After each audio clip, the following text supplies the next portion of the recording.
ગઈકાલની દુઃખદ ઘટના ભારત માટેનું કલંક કહી શકાય.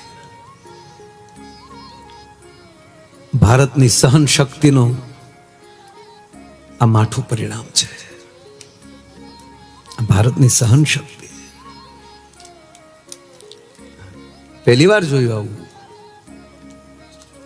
કે નિર્દોષોને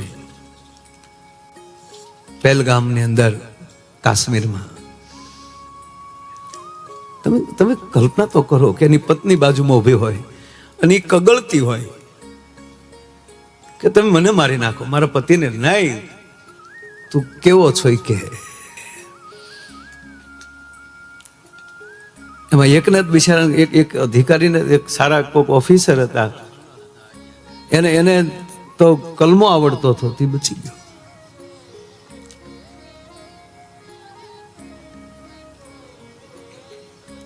આપણા ભાવનગરના બે, એક સુરતના, જે કાંઈ આખા ભારતના એ આપણા જ છે બધા. અને આપણા અમિતભાઈ શાહ કાલે ને કાલે રાતે સાહેબ ત્યાં શ્રીનગર પોતે પહોંચી ગયા, અત્યારે હજી ત્યાં છે. અને તમામના પરિવારને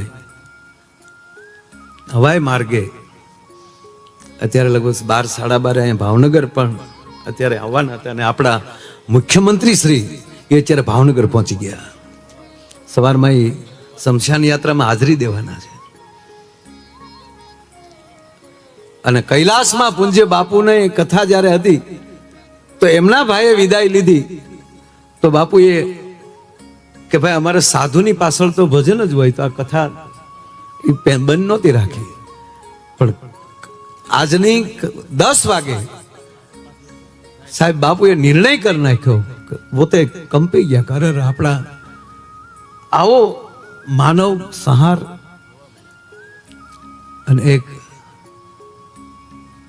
જ્ઞાતિના નામ ઉપર એ નહીં, ધર્મના નામ ઉપર આવું જે થાય તો બધાને દુઃખ થયું છે. બાપુએ કથા આજે મુલતવી રાખી અને પોતે પરત વહી આવ્યા. તો કાર્યક્રમની શરૂઆત કરવી પહેલા જેણે જેણે આત્માઓ ગુમાવ્યો છે એ તમામ આત્માઓને ભગવાન મહાદેવ એના ચરણે રાખે. અને આ ભારતીયોને કહું કે બસ હવે ભારતીય બનો, જ્ઞાતિવાતીના વાડા મૂકો, નકર મરી ગયા માનો. ક્યાં સુધી આપણા હું આયર છું, હું પટેલ છું, હું દરબાર છું, હું ફલાણો છું, હું આ ધર્મનો છું, હું ઓલા ધર્મનો છું, હું આ સંપ્રદાયનો છું, ક્યાં સુધી ચલાવશો? બાકી રહ્યું તે સંપ્રદાય ધર્મના માણસો કાંઈક ના કાંઈક ટુકડા મુકાવીને ભારતની અખંડતાને તોડવાની વાતો કરે છે. પણ જ્યારે આવા એક ધાર્મિક કાર્ય થતા હોય એ ગામમાં લઈ તો આપણે શરૂઆત કરવી જ પડશે કે અમારા ગામમાં કોઈ જ્ઞાતિવાદ નહીં હોય. અમારા ગામના એકનું સુખ એ આખા ગામનું સુખ હશે, અને એકનું દુઃખ એ આખું ગામ દુઃખ વહેંચી લેશે. એને અસર નહીં થવા દે. અમારા ગામની એકતા અમે કોઈ દી તૂટવા નહીં દઈએ. ચૂંટણી આવી નથી ને નવી સોણીઓ હીવાની નથી. નહીં પ્લીઝ, જેને હા એક સમય આપી ગયો. ઘણા ગામ મેં એવા જોયા સાહેબ, ઘણા ગામ મેં એવા જોયા, નામ દેવા બે 50 ગામ એવા છે. વરવરદીના વારા સરપંચ, અને એ સરપંચ ને થાંભલે સડતા આવડવું જોવે. કોકનો જોડો બળી ગયો તો એ સરપંચ સડી જવો જોવે. ભર બહાર મોવિયા ગામ આપણે ગયા હતા, કેટલા વર્ષ થયા, બિપિનભાઈ સાથે હતા. અમે ગયા એટલે અમને ગામ કેટલા વર્ષ પહેલા ગામને ચોરે અમારો ઉતારો પડવો સાહેબ. રૂમ જોવો તેદી એસી. આ કોની ઓફિસ હતા કે ગામની સાહેબ. દર વર્ષે કે અમારે વરસે સરપંચ બદલી. એક ગામમાં તો કેવું હતું કહું,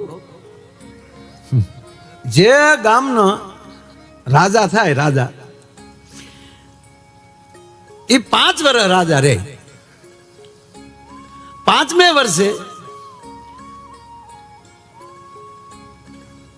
એ હાથી કળવ ઢોળે જે કાંઈ એવી કઈ સ્કીમ રાખેલી ટૂંકમાં તેથી હું નહોતો નકર હું તમને હાવ પાકો ક્યાં આપણે તો વાત સાંભળેલી છે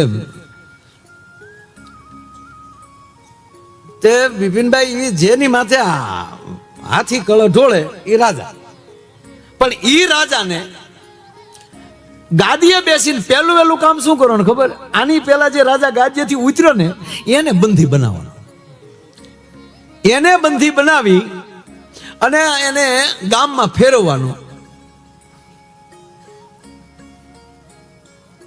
બંધી બનાવી અને ગામ છે ટમેટા નાખે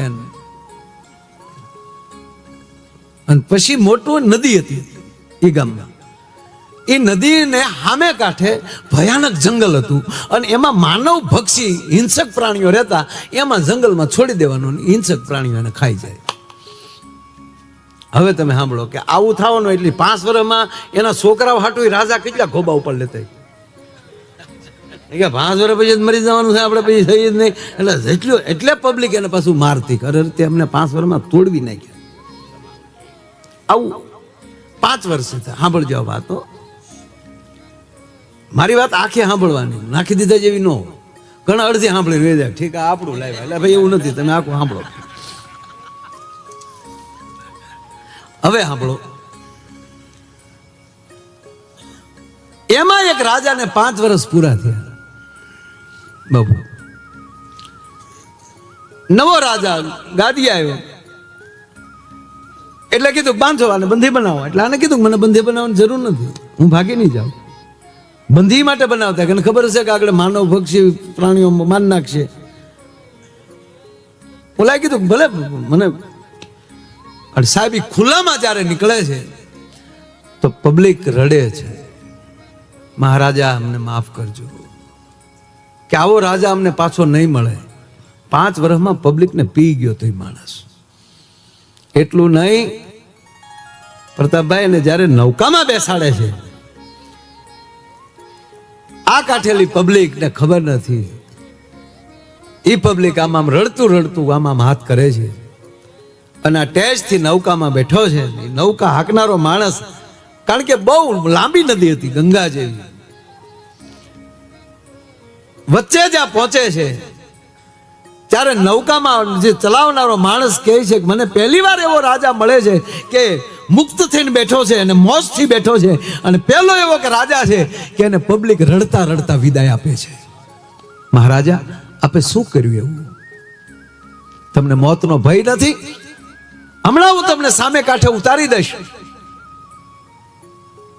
તક ના મને ભય નથી કેમ તક સામે કાંઠે જો તો સાહેબ આ કાંઠે જે માણસો રડતા રડતા વિદાય દેતા હતા ને આમ જામ થોડા કાળે હતા ધુમ્મસમાં હામો કાંઠો દેખાણો તો ત્યાં પબ્લિક હાર લઈને ઊભું થયું મહારાજ કે સાંભળ ગાંડા મેં 5 વર્ષમાં એ જંગલ હટાવી નાખ્યો ત્યાં એક નગરી બનાવી નાખી અને બહારથી એવા ઉદ્યોગો હું ત્યાં લાવ્યો છું એવા વેપારને લાવ્યો છું એ 5 વર્ષમાં મેં ત્યાં એક મોટું નગર સ્થાપી દીધું અહીંયા તો 5 વર્ષ પૂરતો હતો હવે અહીંયા આજીવન રાજા થઈને બેહવાનો છું અને મારા આ નગરનું હું કલ્યાણ કરવાનો છું અને એ માણસો 2 વર્ષમાં એટલું ત્યાં કમાણા છે ને એ 2 વર્ષમાં નગર ત્યાં ઊભું થઈ ગયેલું છે 3 વર્ષમાં મેં નગર બનાવ્યું 2 વર્ષ ત્યાં ખૂબ કમાણા છે એ લોકો મારું સ્વાગત કરવા ઊભા છે બસ અહીંયા આપણે 5 વર્ષ મળે ને તો ઉપર ધ્યાન રાખવાનું અહીંયા કોક હારલીનું ઊભું એક સાબાસ સ્વર્ગ તારી માટે રાહ જોઈને ઊભું છે દોસ્ત આવી જા આવા ઉજળા કાર્યો જે કરે